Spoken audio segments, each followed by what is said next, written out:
Students? Yes, sir. Yes, okay.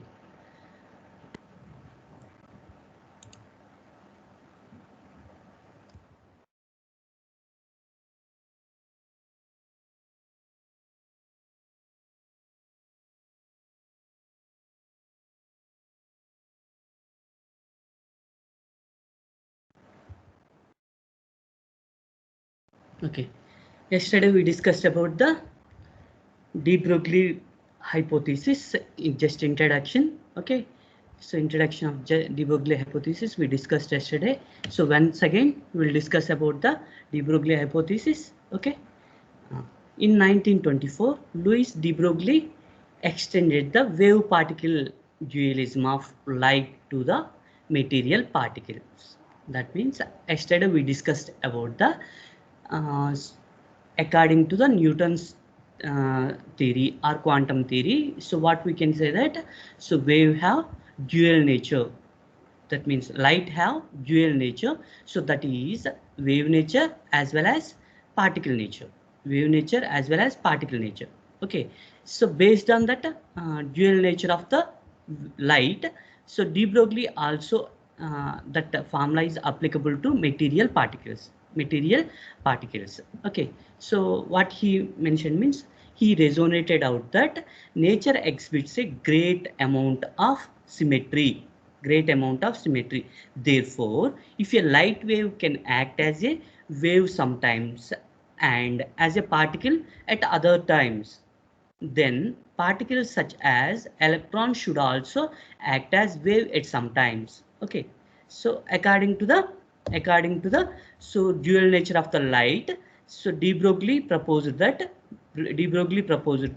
so here what they mentioned according to the dual nature of the light, what happened, sometimes light will act as a wave, sometimes light will act as a particle. Similarly matter also sometimes will act as a particle as well as sometimes it act as a wave.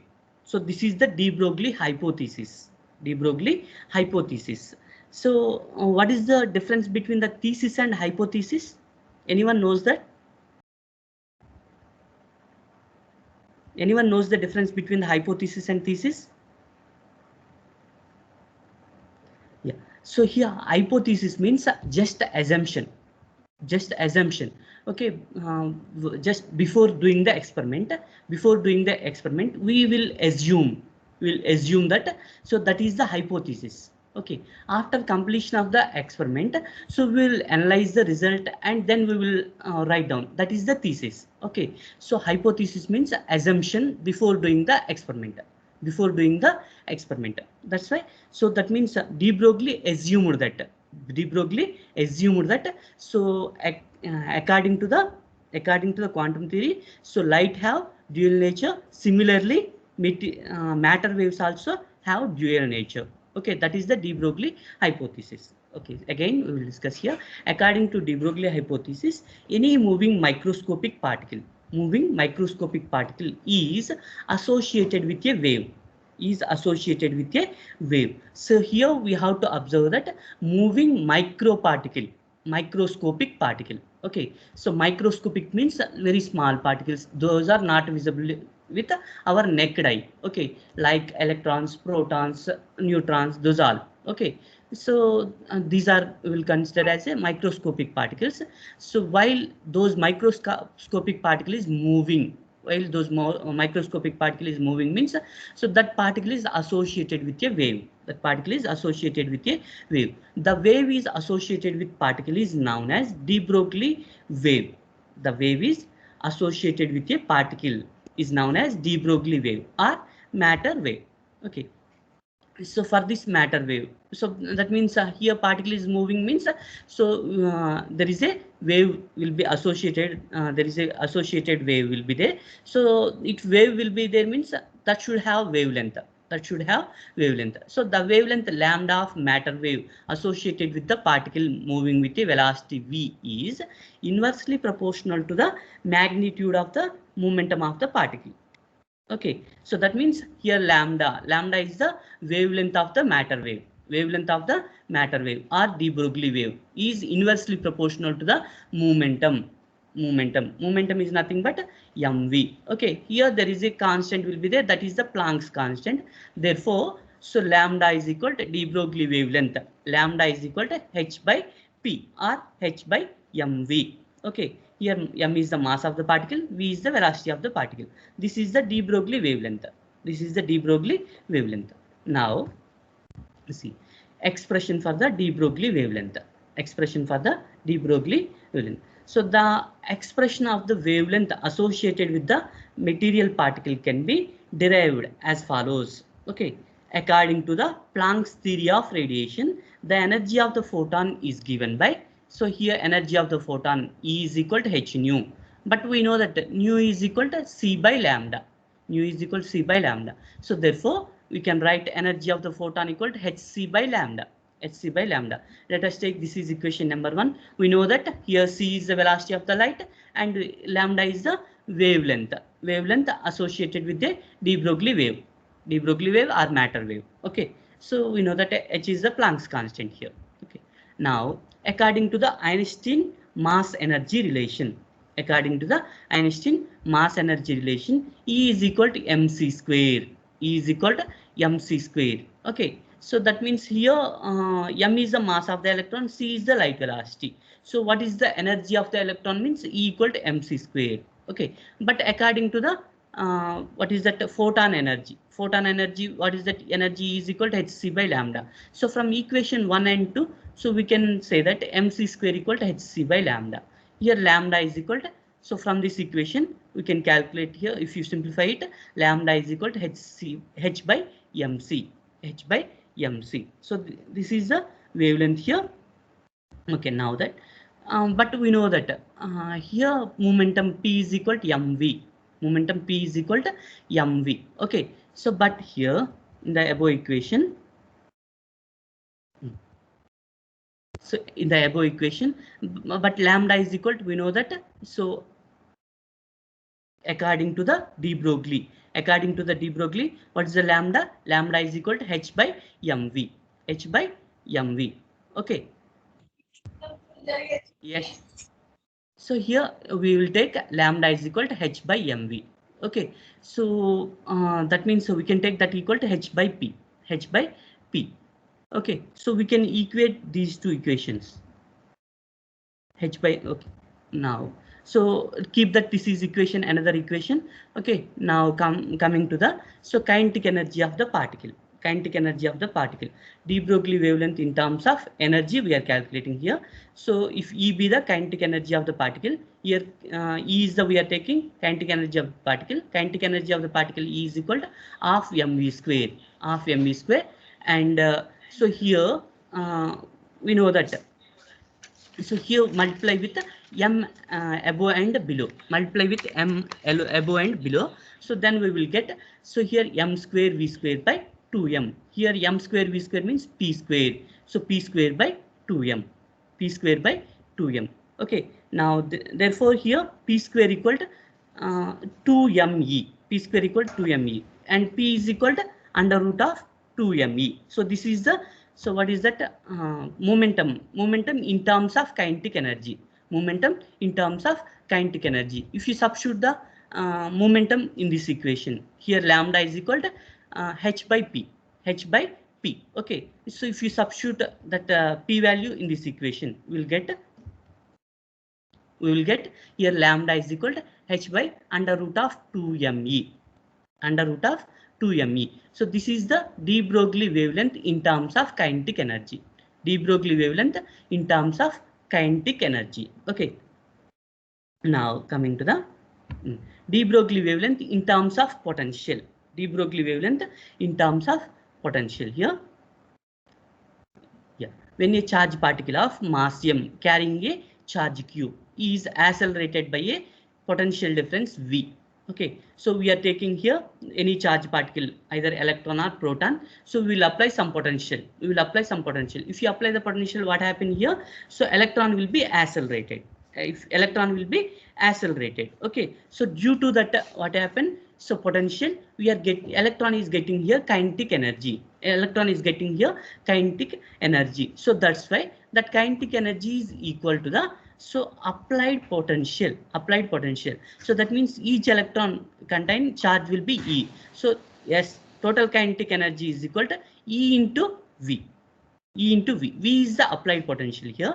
So due to the applied potential difference only, here what is that particle, either electron or proton, so will getting the kinetic energy. That's why that kinetic energy is equal to the E into V. E into V. Okay. Now coming to the here. So that means both sides, see here, we are simplifying this equation here. So we will bring the 2 this side and multiplying with m both side, okay. Now we will get, so m square v square is equal to 2me into v, from this mv is equal to p, we know that, therefore so p square is equal to 2me, me into v. Okay, now so p is equal to under root of 2me into v. Okay, and lambda is equal to h by 2me into v. Lambda is equal to h by 2me into v here. Okay, so now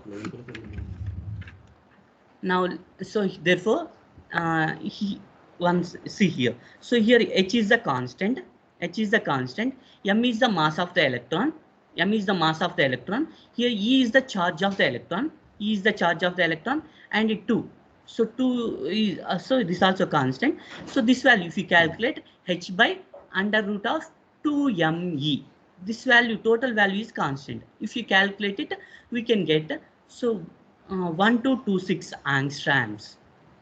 Okay, actually here 12.26 angstroms. Okay, 12.26 angstroms by root v. Okay, so that means lambda value is depends only on the potential. Depends on the only on the applied potential. If you apply some potential here, what happen? So that electron will gain the kinetic energy. So for in that case, so what is the wavelength of that electron means? So it's only depends on the applied potential. Okay, 12.26 by root v angstroms. Okay, now de Broglie wavelength in terms of temperature. Here, when a material particle is in thermal equilibrium at a temperature T. Okay, so if you apply the temperature to the any body, so due to that thermal energy, so that body will get some energy. So what is that energy means? 3/2 into kBT. K is here Boltzmann constant. KB is here, so Boltzmann constant. Okay, therefore energy E is equal to 3/2 into kBT. Okay, here K is the Boltzmann constant. So that means when we will get this energy means, if you apply some thermal energy to the body, that body will gain some energy. That energy is here E is equal to 3/2 into kBT. Okay, so due to that thermal energy, so what happened? Electron gain some kinetic energy. Okay, so that's why, so this is equal to the kinetic energy. Due to thermal energy, electron will gain some kinetic energy here. So that's why 3/2 kBT is equal to half mv square. Okay, if you simplify this equation, so 2 gets cancelled here, and mv square equal to 3m kb into T. So we know that here what is the kb? Kb is the Boltzmann constant. T is the absolute temperature. M is the mass of the electron. Okay, electron or proton, any particle. Okay, whatever we are taking here. Okay, so now here we know that mv means momentum. So mv square means p square. So p square equal to 3m kBT. Okay, and p is equal to under root of 3m kBT. So if you substitute this p value in the de Broglie wavelength, so what is the de Broglie wavelength? Lambda is equal to h by p. Okay, so therefore lambda is equal to here h by under root of 3m kb into T. Okay, so this is the, when we apply the thermal energy, this is the de Broglie wavelength. wavelength here. See here. So that means, so based on three characteristics, we are calculating the de Broglie energy. So what are those means here? 1 minute. So de Broglie wavelength in terms of energy. Okay. So in terms of, suppose if you give only, so kinetic, if you know the only kinetic energy, if you give the only kinetic energy means your P is equal to under root of 2me, under root of 2me. Yes, someone is unmuted. Okay, so mute yourself. Who is that person? Yes, mute yourself.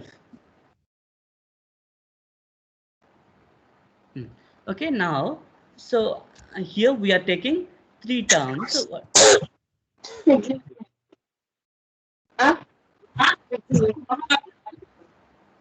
P2, what are you doing? P2. Okay, now we will go for the, see here. So if you give only kinetic energy, so what we have to use means here, so P is equal to, we have to take under root of 2me. Okay, lambda is equal to h by 2me. Okay, so if you give only kinetic energy, here E is equal to kinetic energy, E is equal to kinetic energy, then de Broglie wavelength equal to h by under root of 2me. Okay, second case is if you apply the potential in terms of potential, what is the de Broglie wavelength? In terms of potential, what is the de Broglie wavelength means? Here we are applying V potential. That's why, so kinetic energy is equal to the E into V, E into V. Okay, so if you calculate it means you will get lambda is equal to 12.26 by root V angstroms. Okay, so this is the, so in terms, if you give potential, what is that potential energy? We have to use this formula. We have to use this formula for calculating the de Broglie wavelength. And third one is, so for calculate, if you give the kinetic energy, that means thermal energy. If you give the thermal energy, okay. So which formula we have to use means here lambda is equal to this formula we have to use. Here H also constant, 3 also constant, M also constant. Okay, Boltzmann, this also is Boltzmann constant also constant. Okay, it only depends on the temperature here. It only depends on the lambda is de Broglie wavelength, only depends on the here absolute temperature. Absolute temperature. Okay, that means temperature in kelvins. Okay, that is about the de Broglie wavelength. Okay, so now here, so previously one more thing we have to discuss here. So what is that means?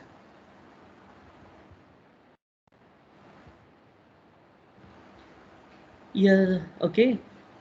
So from this here, lambda is equal to h by mc. We are calculating here. Okay, this is the velocity of the light. So compare to the, what is that, light velocity. From this equation we can say that compared to the light velocity, we can say that velocity of the matter wave is greater. Velocity of the matter wave is greater than the compared to the light velocity. I will explain you that after that.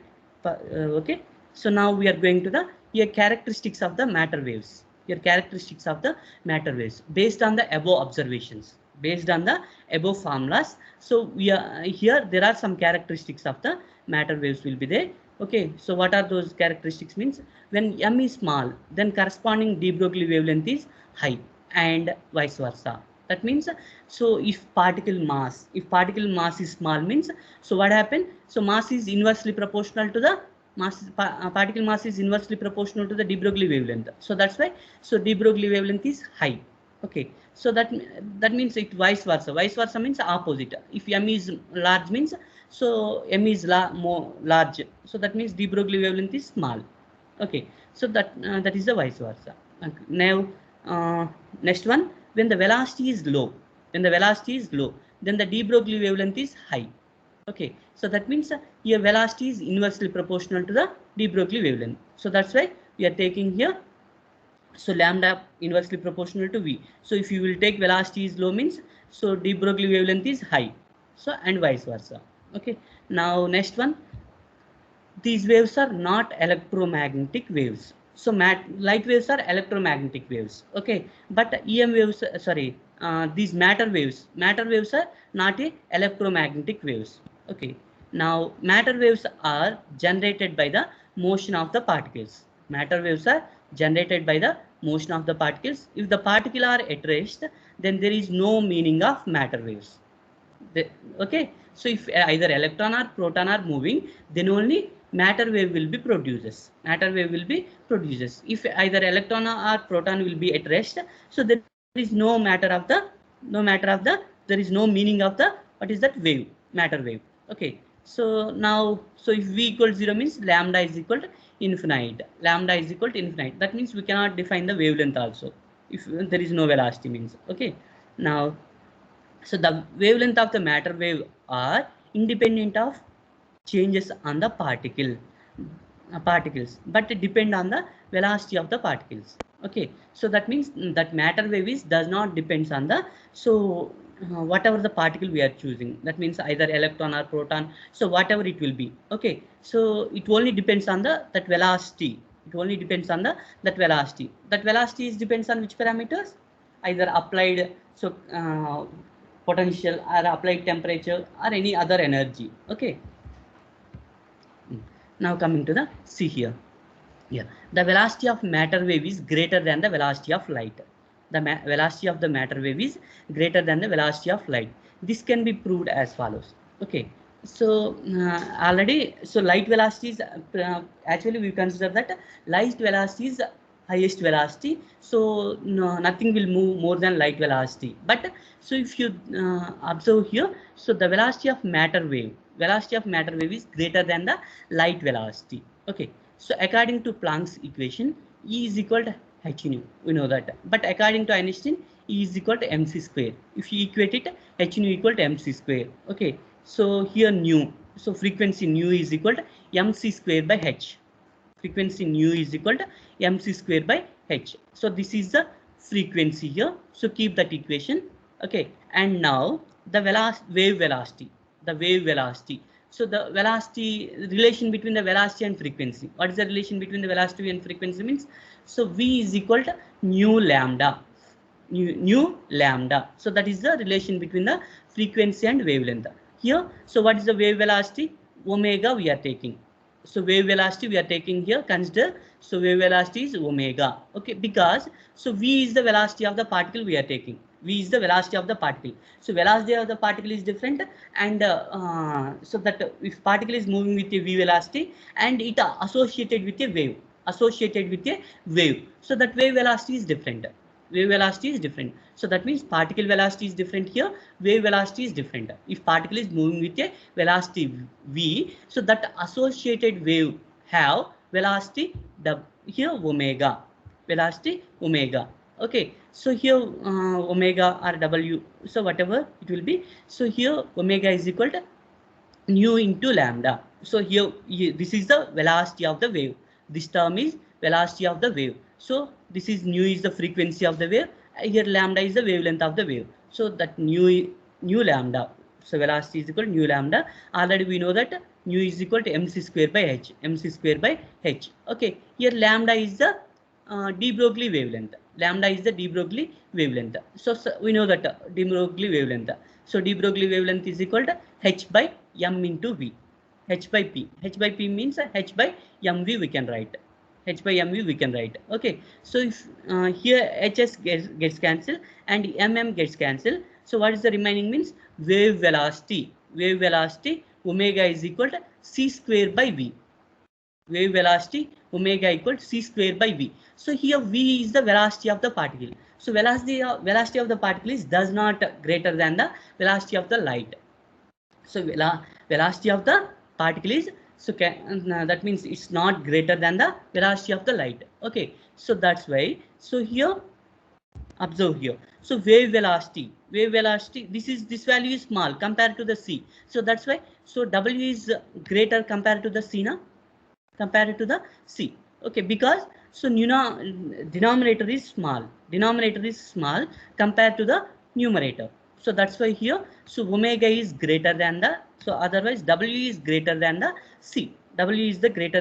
Here w is the wave velocity. Wave velocity is greater than the velocity of the light. Okay, so this is the matter waves, wave number and the particle nature are not exhibited simultaneously. Okay. Excuse me, sir. Yes. Sir, means the wave velocity is greater than the particle velocity of the light, you mean to say? Yes. So wave velocity is Okay, greater than sir. the light velocity, I am saying. Wave velocity is greater than the light velocity, I am saying. Okay. So that Means means wave velocity of what, sir? Means wave velocity, wave velocity is nothing but we are discussing about here matter wave. okay, Here sir. so matter wave is nothing but if particle either electron or particle, so either electron or proton is moving with a velocity v here. Okay, this is the Okay. velocity v, so that is the velocity of the particle, velocity of the particle. So that if particle is moving means that particle is associated with a wave. Okay, Okay, sir. so that particle velocity is different and here wave velocity is different. Wave velocity is different. Okay, so that means if particle is moving with a velocity v, so that we will consider as a matter wave. So matter wave have that some velocity, so that velocity omega or w here, so the w is greater than the c, light velocity. Okay, Sir, so means light velocity, light is also like wave nature and particle yes, nature, no, sir. yes, So light, yes. so Hmm. particle nature velocity is less and wave nature velocity is more. Uh, no, don't that means bring that light here. Okay, light have dual nature, so that means only explaining the photoelectric effect and Compton effect. So we will consider light have particle nature. Light have particle Okay, sir. nature. Okay, so Okay. here similarly matter wave also. So matter wave also have so dual nature, dual nature. So that means as well as so wave nature as well as particle nature. So we will I will tell you so which time that means at which situation so electron will behave like a wave, at which situation electron behave like a particle, we will discuss that also. Okay, uh, Okay, sir. okay, so here velocity of the matter wave is greater than the velocity of the light. Okay,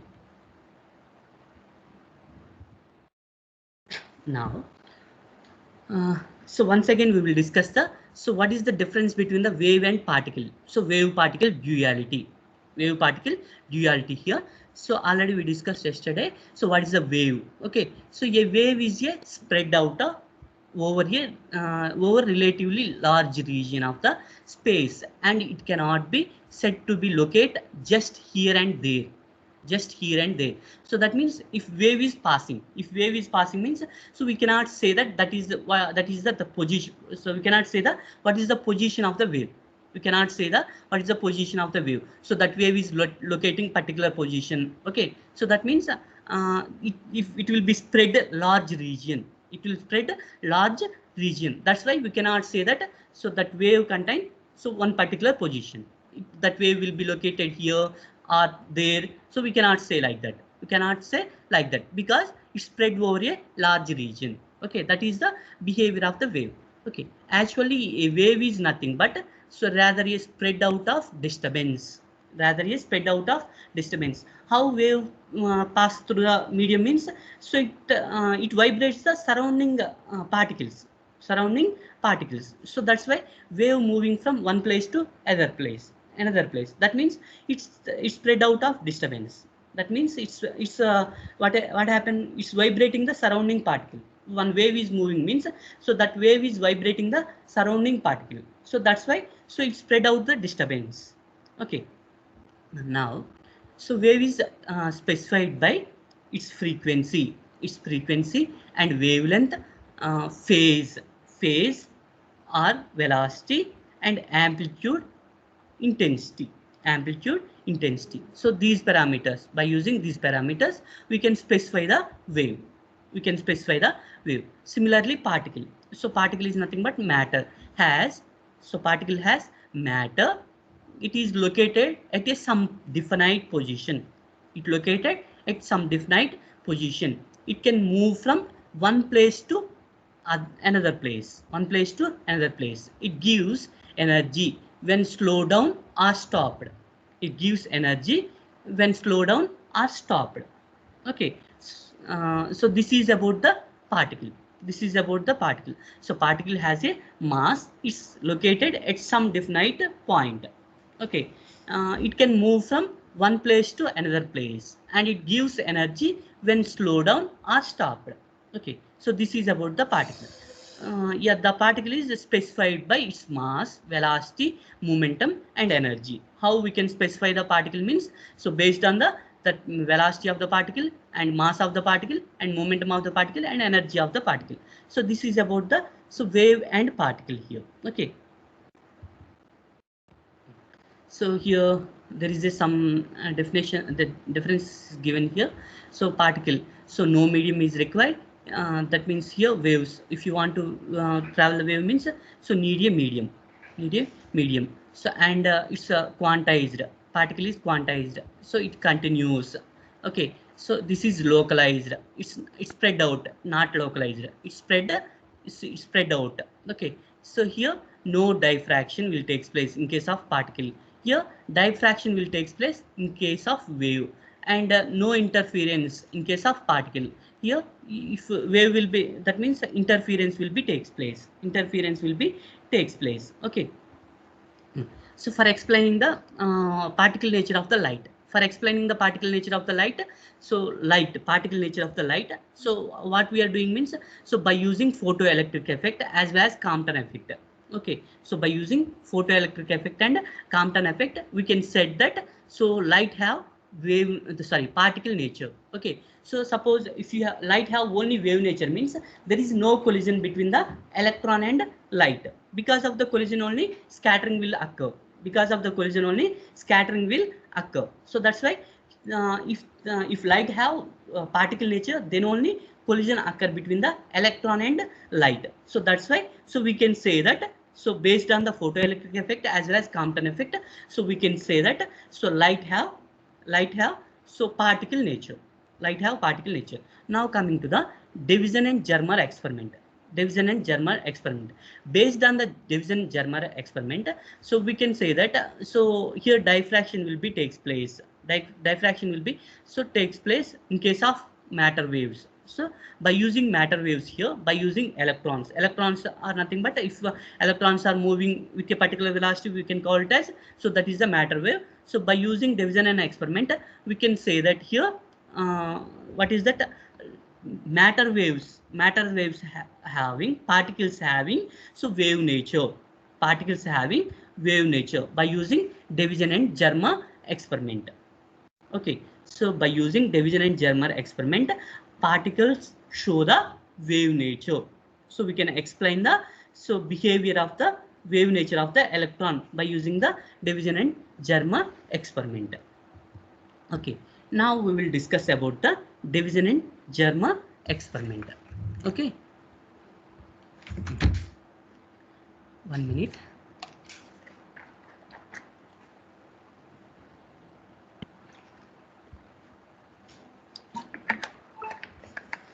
See here, this is the division and Germer experiment. This is the division and Germer experimental setup here. So what is the use of division and Germer experiment means, so by using this division and Germer experiment, what we are saying means, so that particle having wave nature. Okay, this is the experimental proof of wave nature of the particle. Okay, so what we will take in this means, so here we are taking the one filament. So that filament produces the electrons. Here there is a negative plate will be there, so that plate accelerate the electrons. Okay, yeah, so that means here we are taking one nickel crystal or plate. Okay, so whenever electrons are incident on here, so those will be scattered. So that that scattered will be in the in the range of 20 to 90 degrees.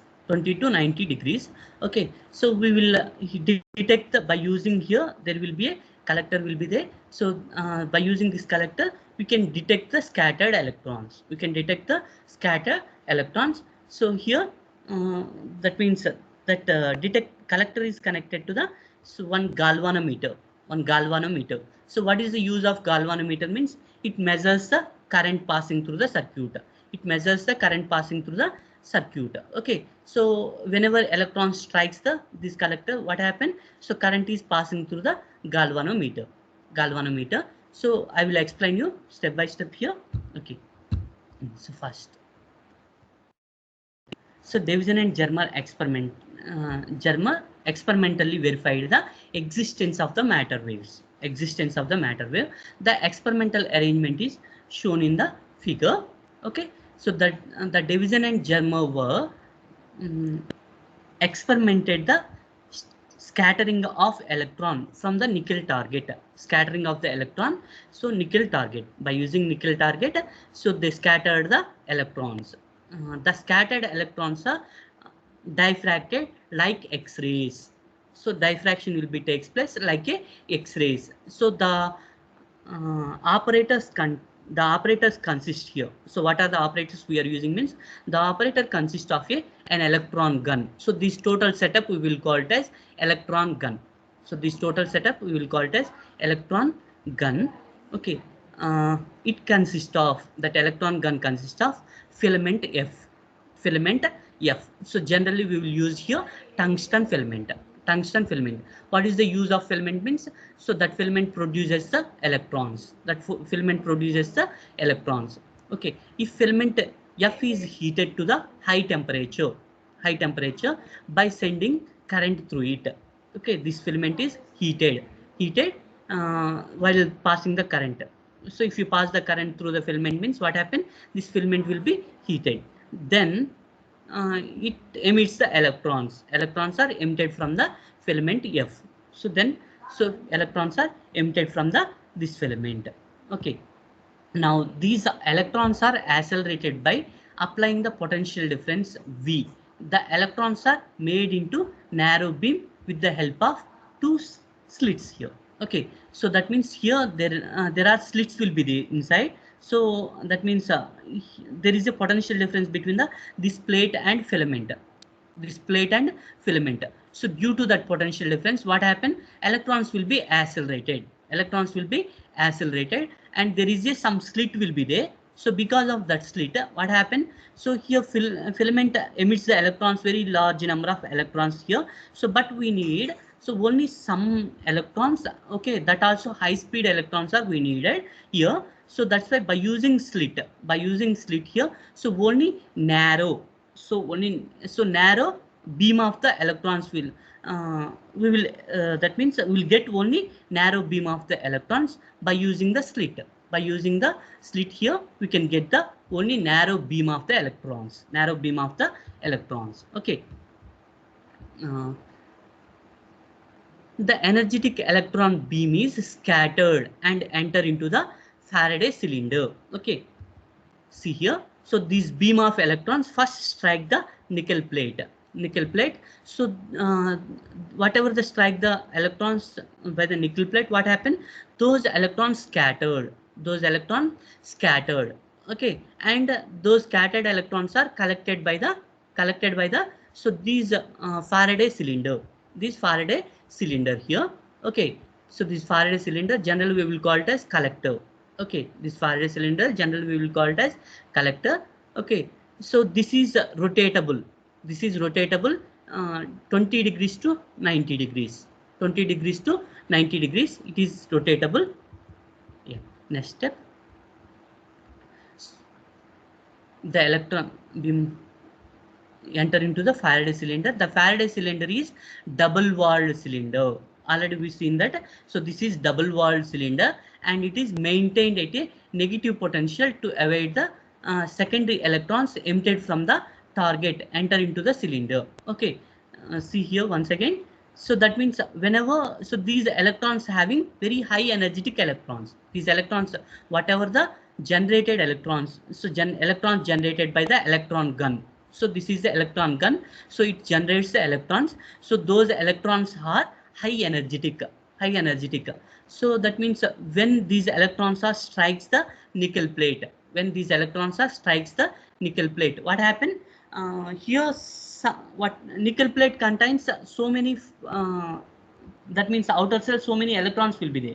so many electrons will be there. So those electrons, so these nickel plate having surface, so many surface electrons will be there. So those electrons absorbed energy to the, so these what is that, high energetic electrons,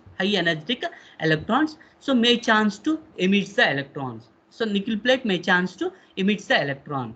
Those electrons we will call it as secondary electrons here. So what is the electron gun emits the some electrons, electron gun emits the some electrons. So that is the high energy electrons. So those electrons we will call it as primary electrons, okay. So because of the striking of the these high energy electrons, so what happened, nickel plate will produce the some electrons, nickel plate will, so that means according to the photoelectric effect, what we will observe that when a light high intensity of light beam is instant on that, so what happened, electrons will be ejected here also. So this is high intensity of the electron beam, and high energy electron beam here. So if it will be strikes the nickel plate, means what happened, nickel plate also produces some electrons, so those electrons we will call it as secondary electrons, so these compared to the primary electrons, so these primary electrons, so secondary electrons having very less energy.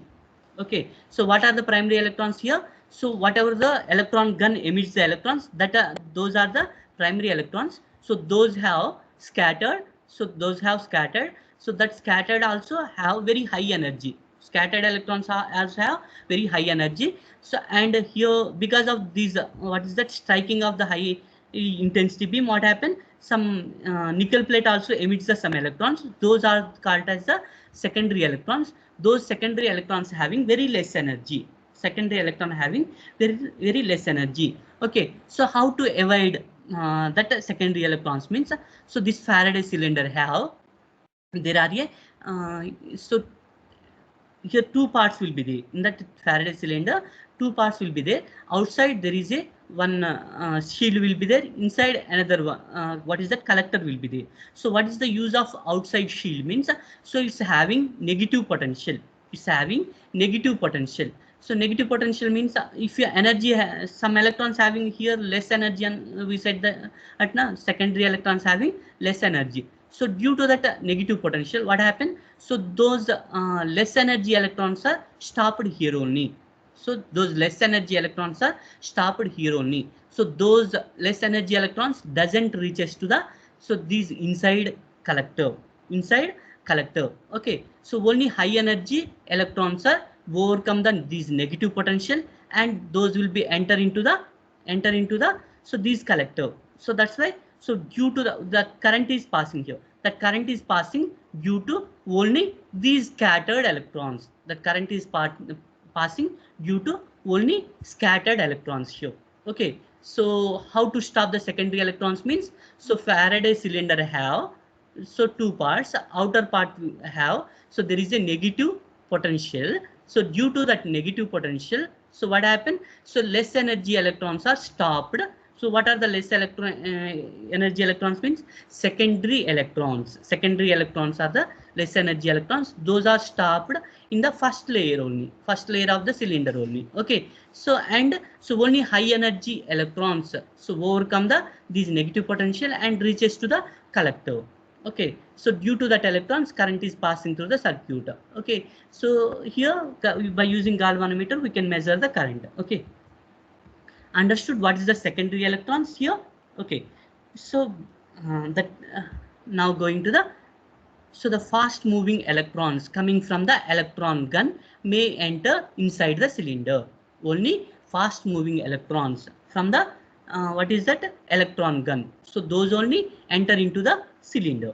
Okay, so the Faraday cylinder can rotate on the circular scale in between 20 degrees to 90 degrees. 20 degrees to 90 degrees. Okay, the galvanometer shows deflection only due to the electrons coming from the electron gun. Okay, so the variation of in the current can be noted with the help of galvanometer. Okay, see here. So what happened here? High beam of electrons are what is that, strike the this nickel plate. So those will be scattered. Those will be scattered, and so those scattered electrons will move in different directions, not only particular direction. Those will move. So like this, it will be scattered like this direction, like this direction, like this direction, any direction, any direction. So that's why for detecting the those scattered electrons, so these cylinder will be rotate around like a circular in the 20 degrees to 90 degrees angle, 20 degrees to 90 degrees angle. Okay, so because of the rotation, what happened, we will observe in which angle it will be gray. So what is that, high amount of current is passing. So here, so what is the current passing? So at this angle, what is the current passing? At this angle, what is the current passing? So what is the different angles? So different angles, what is the current passing through this? So we will measure here. We will measure here. So that means galvanometer measures the current here. Okay, so that means some electrons are scattered like this direction. So if you keep a galvanometer here, means we will observe some current. If you some what is that, some electrons scattered like this direction. If you keep galvanometer here, means we will observe the so galvanometer reading here. Okay, so like different directions, so we can rotate here, we can rotate here, we can observe so how much of electrons are scattered in with in what angle. Okay, this is the angle between the, here there is a angle, this is the scattered light and this is the incident light. There is a angle between the scattered light and incident light. Okay, we will measure that angle also, we'll measure that angle also. Okay, now the galvanometer shows the deflection only due to the electrons coming from the electron gun. So the variation in the current can be noted with the help of the galvanometer. At different potentials in the electron gun, the current is measured at different angles. Different angles. So different angles, we are measuring the how much current will be there. Okay, and so different. So one more thing we have to do here. So what is that means?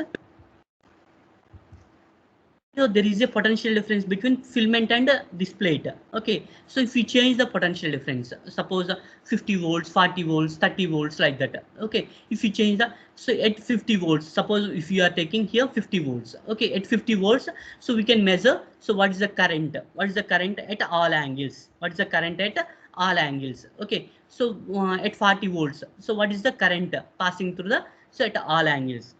Okay, so at like that at 30 volts current, if you potential difference, if you apply the 30 volts here, so what is the current passing in different angles. So what is the current passing at this angle, what is the current passing at this angle, what is the current passing at this angle, so we can measure. Okay, see here, now graph is plotted taking scattering on angle on x-axis, and so current along y-axis. The graph is obtained so as shown in, okay, so that graph I will show here. So in x-axis we are taking theta, scattering angle.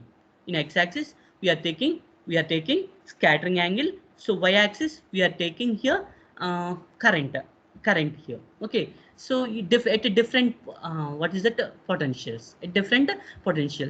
First here, so we are taking 40 volts, 40 volts potential difference between the what is that, plate and filament. Okay, at 40 volts, so what is the current passing, what is the current passing, means that current passing will be like that. If you will take theta is equal to 20 degrees, that current will be like that. If you take theta is equal to 30 degrees, current will be like that. So at a particular angle, so the current will become maximum, the current will become maximum. Okay, and see here, if you observe the, so here 44 volts, 44 volts, what happened, if increasing the theta value at a particular theta value, what happened, so if increasing the theta, current is increases at a particular theta value, current will become maximum. If you increase the theta further, what happened, and so here current will be going like this. Okay, so similarly, so here, so we will observe a one bump, we will observe a one bump here. Okay, so here there is no bump, here there is no little bump is started here. Okay, that bump is increased, so that bump is maximum, that bump is maximum. Okay, at 50 degrees angle, at 50 degrees angle. So after that, what happened, so that current is decreased, that current is decreased, again current is increased and bump will be started like that. If you increase, so if you will take only 44 volts. Potential difference is 44 volts. So we will bump will be occur at 50 degrees. 50 degrees. Okay. So that means here this is maxima and minima. We will observe here. So maxima and minima. So curve will be like this, means here it will be maximum, and again minimum. Again it will be maximum. So that means when we will get maxima and minima means at the process of diffraction only.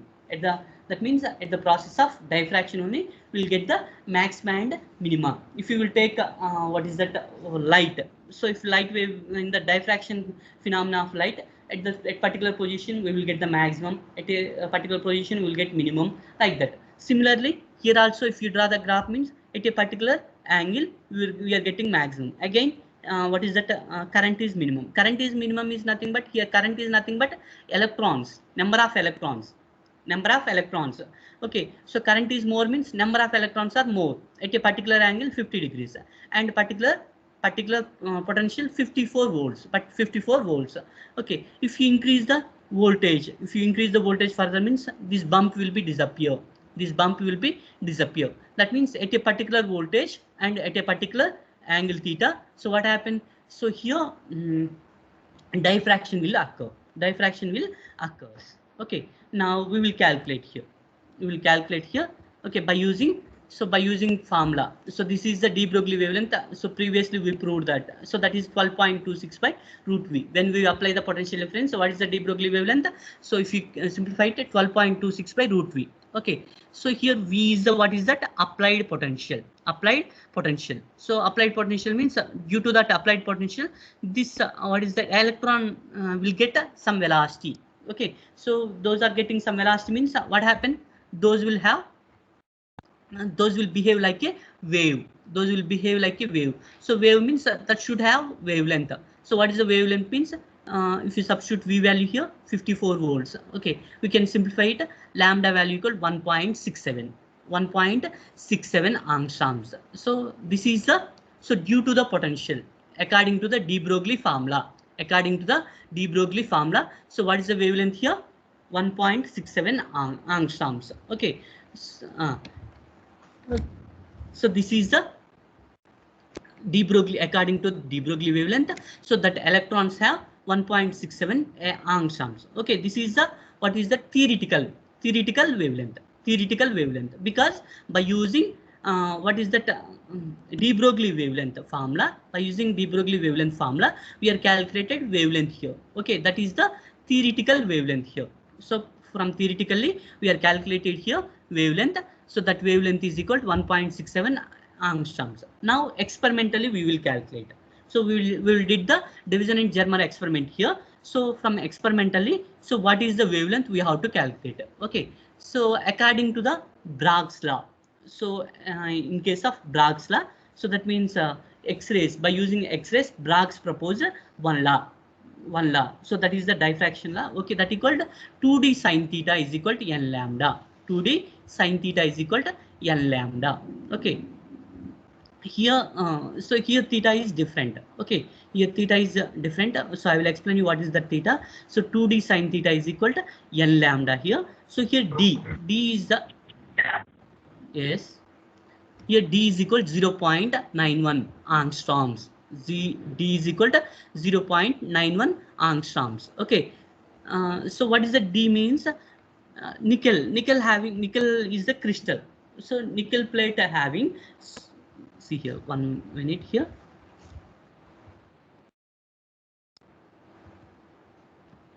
So this is the nickel plate here. So this nickel plate is a crystal. So that crystal have some planes.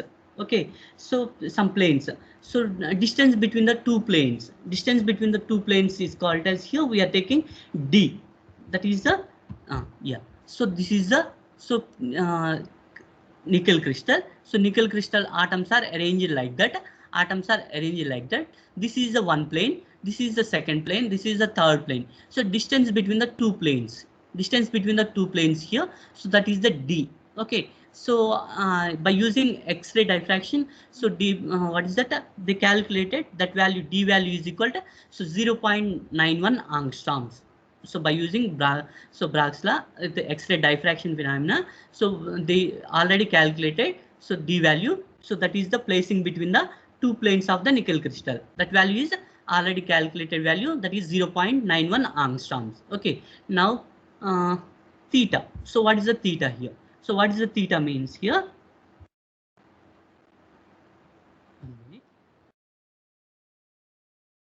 Okay, so this light ray is incident in here. Okay, this is incident light, this is the scattered light. Okay, so this angle we will take it as a scattered angle. So what we are doing means here, so we will draw the, so what is that perpendicular line here, perpendicular line. So perpendicular line means so that that perpendicular line so divides this into two parts. This is the 25 degrees, this is the 25 degrees. Suppose here we are taking it to theta equal to 50 degrees. Theta, this total angle, scattering angle equal to 50 degrees. Scattering angle is equal to 50 degrees. So if you draw the so normal line here, that normal line divide into two parts, that is here 25 degrees and here 25 degrees. Okay.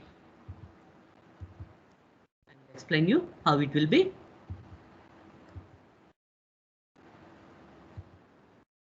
See here. So that means this is the normal line we are drawing here. Okay, normal line to the plane. So that this total angle is here 50 degrees. That is the scattering angle. So that this normal line divides that scattering angle into 25 degrees and 25 degrees. Now here theta is so angle between the this instant ray or this plane or here also same instant ray and this plane, instant ray and this plane. So this angle we are taking here. Okay, so this is this total is this is normal is nothing but so from here to here angle is 90 degrees. Okay, so here this angle we need only this angle between the so the scattered wave and so this plane, that we need here. Okay, so that angle is here, so 90 minus 25, 90 minus this total angle is 90 na. So this angle, only this angle means so 90 minus 25 will give so only this angle up to here. Okay, so angle between the this plane and this scattered wave, that equal to here 90 minus 25. Here theta is equal to angle between the scattered wave and plane. Okay, plane. Okay, because so we are discussing about only 2D sin theta equal 10 lambda. This is so according to Brogg's law we are discussing here. So theta is equal to scattering angle. So that means scattering ray angle between the scattering ray and so plane of the nickel plate. Okay, so that equal to 90 degrees minus 25 degrees. 95 degrees minus 25 degrees means this is 65 degrees.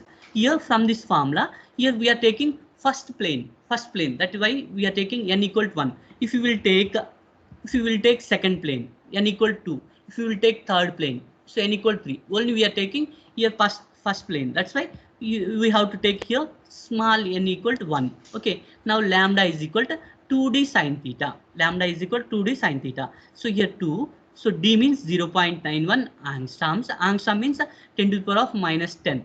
10 to the power of minus 10 into sine 65. Sine 65. Here not x into that is. Okay. Into sine 65. Okay. So here theta is equal to 65 na sine 65. Sine 65. If you substitute these are all values. If you substitute the sines, that means if you calculate these all values means we can get lambda is equal to 1.65 angstroms. 1.65 angstroms. So this is the lambda by using experimental. By using experimental, we are calculating the lambda value here. This is the experimental wavelength. So that experimental wavelength is coincide with the what is that theoretical wavelength. According to the de Broglie, so we proposed one law. So according to de Broglie wavelength, we will calculate it here wavelength that equal to 1.67. According to the diffraction pattern, what is that Brogg's law? According to the Brogg's law, so there is a formula will be there. So that is 2d sin theta equal to n lambda. If you substitute these all values in this equation, we will get lambda value equal to 1.65 angstroms. Experimental value equal to 1.65 and theoretical value equal to 1.67. So both are approximately equal. So that's why we can assume that that means our assumption is correct. De Broglie assumption is correct because so according to de Broglie, he assumed that so electron will behave like a wave. Okay, so if you will take wave, it should have some wavelength. Okay, so that wavelength will be like this according to de Broglie calculation. So experimentally we did here. Experimentally we did. So experimentally that value equal 1.65. So approximately these two are same. Experimental and theoretical value both are same means, so that theory is correct, na? That assumption is correct. Okay, so the two wavelengths are nearly equal. Hence, this experiment verifies the de Broglie concept of matter waves. De Broglie concept of matter waves. Okay, see here. So already we discussed this. So the bump is started at 44 volts and bump will be maximum at 54 volts and it will be disappear at 60 volts. It will be disappear at 60 volts. Okay. Now, so that's why only we are taking here at angle theta is equal 50 degrees. It will be maximum. That's why we are taking at theta is equal 50 degrees. Theta equal 50 degrees and voltage will be 54 volts. 54 volts. Okay, so this will be satisfied. Okay, at that conditions, what is that de Broglie wavelength will be satisfied. Okay, so that is about the de Broglie. What is that? Heisenberg uncertain. Sorry. Division and Germer experiment. By using division and Germer experiment, so we can prove that de Broglie wavelength is, so de Broglie hypothesis is correct. De Broglie hypothesis is correct. That means we are proved experimentally by using division and Germer experiment. Division and Germer experiment. Okay, so this is about the division and Germer experiment. Okay, so any doubts on this division and Germer experiment? Students, anyone have any doubts on this? Yeah. No, sir. So, okay. So this also very important one. So they will ask combinedly, what is the de Broglie wavelength? Explain. That means verification of the de Broglie wavelength. So by using division and Germer experiment, they will ask like that. Okay. So what they ask means, so explain the de Broglie wavelength. So that means we have to write the de Broglie assumptions as well as lambda value. So no need to calculate all. Okay, so that means if they ask particularly, so in terms of potential, so calculate the de Broglie wavelength means, so then we can calculate, otherwise no need. Okay, so now, so first we have to write the de Broglie wavelength, the definition, then verification. If they ask verification of de Broglie wavelength means, so then we have to write the division and Germer experiment. Division and Germer experiment. Okay, so this is about the, so de Broglie wavelength and division and Germer experiment. Now we are going to the Heisenberg uncertainty principle. Heisenberg uncertainty principle. So what is that Heisenberg uncertainty principle means? So already we discussed about that. What is that? The wave occupies some area. It spreads. Okay. That means it's not local. It's wave not a localized. Okay, it spread some area, so we can say, we cannot say that, so that wave contain the particular position, that particular position. Okay, so for explaining that, so Heisenberg proposed one principle, that is the Heisenberg principle. Okay, according to that Heisenberg principle, it is impossible to measure both the position and movement of a particle simultaneously to any desired degree of accuracy. Okay, if microscopic particle is moving, if microscopic particle is moving means, if particle is moving means, we cannot say that particle position, as well as momentum, it's simultaneously. Okay, so if you will say the simultaneously means, so there is a some desired, what is that, desired degree of accuracy, any desired degree, that means we cannot say that any desired degree of accuracy, that means there is a some error while explaining the position and momentum simultaneously. That means we can say that only one parameter at a time. Okay, either position or momentum. If you say the both, at a time means, simultaneously means, there is a some error between the, so both. So what is that error? He explained. According to the uncertainty principle, the product of any pair of uncertainties of physical variables accepted upon a system is never smaller than Okay, see here, so leave that sentence here. So we are calculating here change in position. Change in position means that is the velocity. That means here, so change in position as well as momentum. So if you want to measure the position, here delta x is the, what is that error in measuring the position. So delta p is the uncertainty in measuring the momentum. Here delta x is so uncertainty in measuring the position. Here delta p is the uncertainty in measuring the momentum. Okay, so product of these two is greater than h by 2 pi. Okay, so product of these two variables, any two simultaneously, so variables here, pair of variables, that pair of variables means here, so what is that, position and momentum is the pair of variables here. Okay, so if you want to measure these pair of variable at a time means, so there is a uncertainty will be in the momentum as well as position, that product of that uncertainty is greater than h by 4 pi. H by 4 pi. Similarly, uncertainty of the energy and time.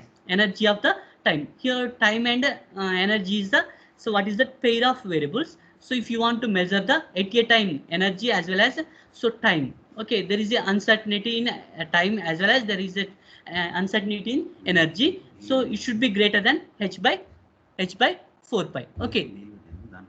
Okay. So now, so this is about the uncertainty in energy as well as uncertainty in the uncertainty in position as well as momentum greater than or equal to h by 4 pi. Similarly, uncertainty in energy as well as time is greater than h by 4 pi. So this is the uncertainty principle here. Uncertainty principle. So tomorrow we will discuss briefly about this uncertainty principle. So there is again 10 minutes will be there. So we'll do some problem. Okay, so we'll do the some problem here. Problems.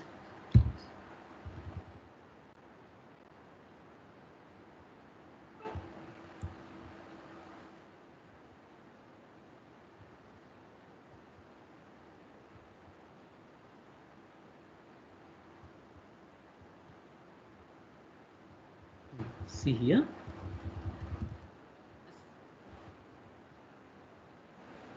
Yes, is it visible? Is it visible here? Yes, Okay, yes, sir. yeah, I will read here. So we are doing one problem here. So based on the photoelectric effect, everyone note down. Okay, so here light of wavelength 2000 angstroms falls on a aluminum surface with work function 4.2 electron volts. 4.2 electron volts. Calculate the wavelength and stopping potential. Calculate the wavelength and stopping potential. So what is the given here? So what is that? Okay. So here wavelength is given and stop. What is that? Work function is given. So wavelength is equal to 2000 angstroms. Work function is 4.2 electron volts. 4.2 electron volts. So calculate the here. So what is that? Threshold wavelength we have to calculate. Threshold wavelength. Okay. So according to the principle, what is that? Lambda is equal to formula. Okay, so here h omega is equal to h nu. We know that work function omega naught or w naught, work function w naught equal to h nu naught. Work function w naught equal to h nu naught. Okay, so but nu naught equals c by lambda naught. C by lambda naught. Okay, so that's why I am substituting instead of nu naught. I am substituting here c by lambda naught. So I will bring the lambda naught this side, omega naught this side. Okay, now lambda naught is the threshold wavelength. Okay, so here hc value is constant, h value is Planck's constant, c value is the light velocity. Okay, omega naught is given 4.2 electron volts. Okay, if you substitute these values means we can get the threshold wavelength na. Okay, so 6.62 into 10 to the power of minus 34. That is the h value, and 3 into 10 to the power of 8. That is the c value, and omega naught. So 4.2 electron volts. So here, so we have to convert that into joules. Okay, so 4.2 1 electron volt equal to 1.6 into 10 to the power of minus 19 joules. Okay, so that's why here, so we are substituting here 4.2 into 1.6 into 10 power of minus 19. If you calculate it means, so we can get the, so directly if you calculate it means, so 12,400. If you, so these are, what are the constant? H value is constant here, so C value constant, and what is that? So this is 1.6 into 10 power of minus 19. Okay, so this total value, so this total we will get, so 12,400 in terms of angstroms. Here omega naught should be electron volts, so we can use direct this formula. Okay, hc by, so that hc value by, so that electron volts, so that electron volt means 1.6 into 10 power of minus 19 electron volts. Okay, so if you calculate this means you can get, so 12,400. Okay, so that value is constant, and here we are taking omega naught in electron volts directly. 12,400 by, so 4.2 electron volts means we can get, so here wavelength, so that is the, what is the threshold wavelength, that is the threshold wavelength, and we have to calculate here stopping potential. Second one is the stopping potential we have to calculate. So what is the stopping potential? How we will get this formula? How we will get this formula means, so I will explain you how we are getting that formula. We know that, what is the Planck's constant formula? What is the formula for Planck's constant? Sorry, what is the photoelectric formula? Photoelectric effect formula? H nu is equal to omega naught plus half me square. Okay, this is the formula. So H nu is equal to here. H nu is equal to omega naught plus half mv square. Omega naught is the work function. K is the kinetic energy here. Okay, kinetic energy. So we have to calculate here. What we have to calculate means in terms of potential. So already I said that stopping potential means, so that potential approximately equal to the, so kinetic energy of the electron. Okay, so at that situation what happened? So it will become what that electron will stops. Electron will stops. Current doesn't pass through the circuit. Okay, so for that what we are in that means in place of kinetic energy we will substitute the E into V. E into V, that is kinetic energy in terms of electron volts. Okay, in place of, so yeah, kinetic energy equal to, we can simplify the formula. Kinetic energy is equal to H nu minus omega naught. Okay, so here, so kinetic energy, stopping potential means while calculating the stopping potential, so here kinetic energy is equal to the E into, so Vs, stopping potential here. Okay, so now if you substitute E into Vs here, so instead of kinetic energy, if you substitute E into Vs, Vs is the stopping potential. Okay, H nu minus omega naught. Okay, so now Vs is equal to, so this formula. Okay, so by using that formula we are calculating here. By using that formula we are calculating the stopping potential here. Okay, so here E into Vs is equal to here Hc by lambda. Already we know that here we are calculated. Okay, Hc by lambda. H nu means we can calculate Hc by lambda. H nu means we can write Hc by lambda minus omega naught. Okay, so if you calculate it, so Hc, that means here y will take in terms of lambda value is angstroms, means you can substitute Hc value equal to 12,400 electron volts. Okay, and omega naught also in electron volts. Okay, so if you calculate Hc value, we can get 12,400 in terms of electron volts. Okay, so now here lambda value we know that, so 12,000, sorry 2,000, and electron omega naught we know that 4.2 electron volts. If you calculate it, we can get, so 2 electron volts. So that equal to E into Vs. E into Vs is equal to 2 electron volts. Vs is equal to, so here E gets cancelled. Okay, and so that equal to 2 volts. Stopping potential is here 2 volts. That is the stopping potential. Okay, yeah. So by using Compton effect, we are doing one more formula. Okay, so everyone note down this this one.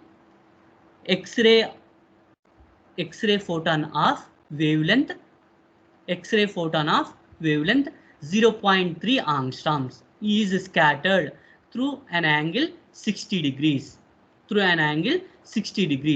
Find the wavelength of the scattered photon. Here initial wavelength is given 0.3 angstroms. Okay, that is the lambda I. Okay, and scattered, so the scattered angle is given, that is this theta is equal to, or phi is equal to here 60 degrees, phi equal to 60 degrees. Find the wavelength of the scattered photon. Here lambda f we have to calculate, we know that. So lambda f minus lambda I is equal to h by m naught c into 1 minus cos phi. Okay, so if you substitute all values, we can calculate the this one. Okay, so do it yourself, do it yourself, this one. Okay, so practice yourself. Here lambda f equal to h by m naught c. H is the Planck's constant, 6.62 into 10 to the power of minus 34, and m naught is the rest mass energy of the electron, 9.11 into 10 to the power of minus 31, and c is the what is that, velocity of the light. So this total is constant. Okay, if you calculate it, so we'll get some value, and 1 minus cos 60. So cos 60 value, so if you substitute the cos 60 value, you'll get the equation. Here lambda is given, so that is 0.9 10 to the power of minus 10. If you that means if you substitute all values, means if you simplify it, we can get lambda value. So this is the lambda value here, 0.307 into 307 angstroms. This is the lambda f. Okay, similarly we will discuss about the some formulas in de Broglie wavelength as well as Heisenberg uncertainty principle. Okay, so this is about the Heisenberg uncertainty principle, and so tomorrow we will discuss briefly Heisenberg uncertainty principle. Okay, I will take the attendance here. So anyone have any doubts on this topic? If you have any doubts, means you can ask here. Okay, today is 24th.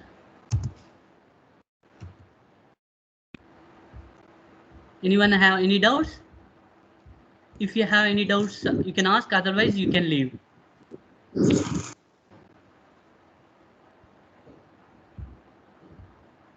Thank you, sir. Okay. Thank you, sir. Thank you, sir.